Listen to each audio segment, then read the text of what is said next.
अगर कोई व्यक्ति किसी भूत को, प्रेत को, जिन को, मशान को हटाने की कोशिश करता है तो उसके साथ क्या होता है। कई बार ऐसा होता है कि आपकी पूजा पाठ से प्रसन्न होकर किसी दिव्य शक्ति की सवारी आपके ऊपर आ जाती है। कई बार आपको स्वप्न के माध्यम से कुछ शक्तियों का आभास होता है। कई बार आपके रोंगटे खड़े होते हैं और ऐसे संकेत आपको मिलते हैं कि कोई दिव्य शक्ति आपको प्राप्त हो चुकी है और कई सवारी के रूप में आपके ऊपर आ जाती हैं और सवारी के रूप में आने के बाद वो बोलती हैं कि आपसे वो प्रसन्न है। तो जब कोई शक्ति आपके ऊपर आकर ये बोलती है कि मैं आपसे प्रसन्न हूँ, तो आपको ऐसा लगता है, उदाहरण के लिए मान लीजिए माता काली की सवारी आपके ऊपर आ गई और आपसे वो बोल रही मैं प्रसन्न हूँ। आपके घर परिवार वालों से बोल रहे कि मैं इस बच्चे पे बहुत प्रसन्न हूँ, पर उस व्यक्ति का कोई गुरु नहीं है। अब उस व्यक्ति को जब ये पता चलता है कि माता काली मुझसे प्रसन्न है, तो उसके मन में ये अहंकार आ जाता है कि अब तो माता काली की शक्ति मेरे पास है, माता काली की सवारी मेरे पास है। अब तो क्योंकि वो तो ब्रह्मांड की सर्वोच्च शक्ति है, अब तो मैं बड़ी से बड़ी प्रेत बाधा को हटाने में सक्षम हूँ। ये बात सत्य है कि माता काली ब्रह्मांड की सर्वोच्च शक्ति हैं। ब्रह्मा विष्णु महेश भी उन्हीं से उत्पन्न हुए हैं।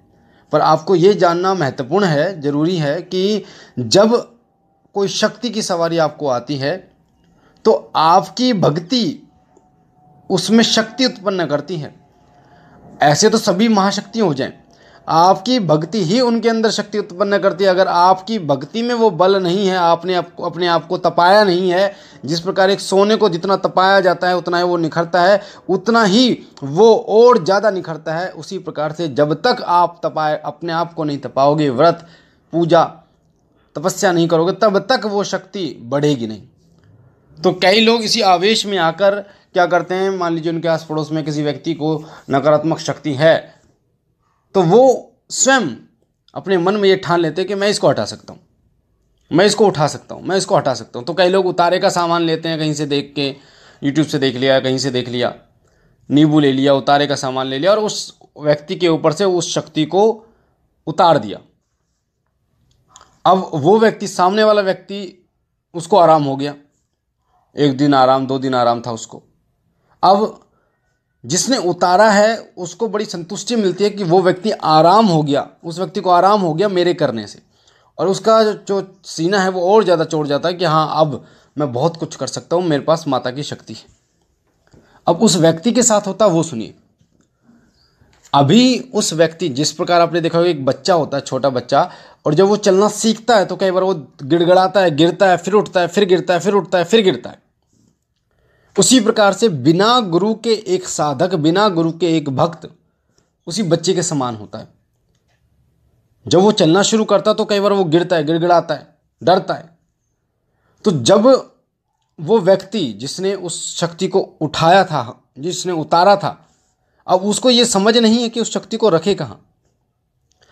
अगर उसने सवारी बुलाकर उठाया है, वो शक्ति को हटाया है, हाथ रख के हटाया है, लोंग बतासे पे हटाया है या उतारे पे हटाया, तो अब क्या होता है, उस व्यक्ति के ऊपर वो शक्ति जो हटाई थी वो हावी हो जाती है, क्योंकि उसको स्थान चाहिए। या तो उसको किसी बड़ी शक्ति के नीचे दबाया जाए, किसी बड़ी शक्ति के नीचे उसको दबाया जाए जबरदस्ती, जिससे वो ना तो आपको परेशान करे और ना उस व्यक्ति को परेशान करे, और या फिर उसको उस स्थान पर बिठाया जाए जो उसका स्थान है, क्योंकि सभी शक्तियों का एक स्थान होता है। किसी का चौराहे पे, किसी का शमशान में, किसी का किसी पेड़ पे स्थान होता है। तो अब वो शक्ति उस व्यक्ति को परेशान करेगी जिस व्यक्ति पे सवारी आई, जिस व्यक्ति ने उसको हटाया। और ये शक्तियां बड़ा भयंकर रूप ले लेती हैं उस समय पर। रात को आपके गले तक को दबा देती हैं, आपको बीमार कर देना, बीमारी उत्पन्न कर देना, आपको फेंक के मारना, ऐसे कार्य करती है। मैंने खुद देखा ये चीज़ें। जब केस हम करने जाते हैं या कई केस आते हैं जब हमारे पास, तो मैंने खुद देखा है मैंने कि ऐसे केस लोगों के साथ होते हैं। और लोग जो है वो इतना घमंड में आ जाते हैं, अहंकार उनके अंदर आ जाता है मात्र थोड़ी बहुत पूजा से, कि वो जो है वो फिर समाज कल्याण की भावना रखते हुए लोगों का संकट काटना शुरू कर देते हैं, जबकि उनको ये पता नहीं है कि संकट को कहाँ रखना है, संकट को कैसे हटाया जाता है, उसके बाद क्या किया जाता है, उस व्यक्ति के शरीर में कवच कैसे लगाया जाता है, बंधन कैसे किया जाए उसके बाद उस व्यक्ति के शरीर का, ताकि वो दोबारा उसके शरीर में प्रवेश ना करे। और आप खुद की रक्षा के लिए कैसे आपको तैयार रहना है। तो अगर आप भी ऐसा करते हैं तो सावधान हो जाइए।